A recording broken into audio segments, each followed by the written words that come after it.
కానీ పాపం ఈ సినిమా ప్రమోషన్ సింగిల్ హ్యాండెడ్గా పాపం నిధి అగర్వాల్ భుజాల మీద వేసుకొని నాకే బాధ అనిపించింది. పాపం ఒక అమ్మాయి తన కెరీర్ తను చూసుకోవాల్సిన అమ్మాయి కూర్చోబెట్టి నాకే సిగ్గు అనిపించింది. I have to truly appreciate you. అంటే చాలాసార్లు పాపం అన్నీ వెళ్తూ ఉంటే నాకు ఇదేంటి సినిమాని అనాథలా వదిలేశారంటే అనిపించింది. సో నాకేమనిపించింది, ఈ సినిమాకి ఎవరు అనాథలా వదలలేదు, నేను ఉన్నానని చెప్పడానికి వచ్చాను ఈ రోజున. నెక్స్ట్ 2-3 డేస్లో I try to give as many interviews as I can.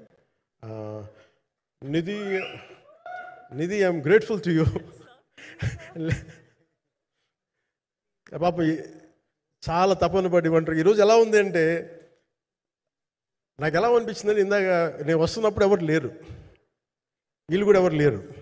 నేను వచ్చి చాలాసేపు కారులో కూర్చుని, ఎందుకంటే మళ్ళీ మీరు తిట్టకూడదు, లేట్ వచ్చాడు, నీకు డిప్యూటీ సీఎం అయితే పొగలు వచ్చేస్తాను మీరు అంటారండి. నాకు అట్లా అనిపించలేదు.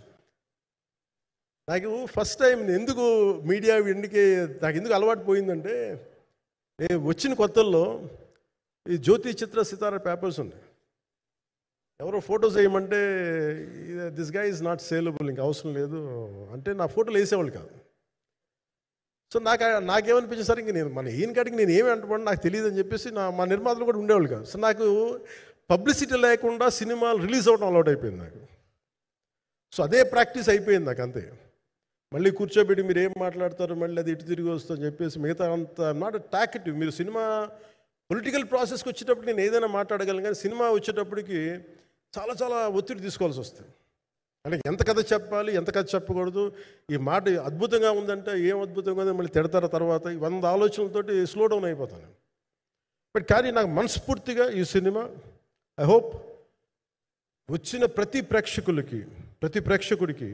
ప్రేక్షకులందరికీ కూడా ఒక మంచి అనుభూతిని ఇస్తాను నేను మనస్ఫూర్తిగా నమ్ముతున్నాను. ఖచ్చితంగా అలాంటి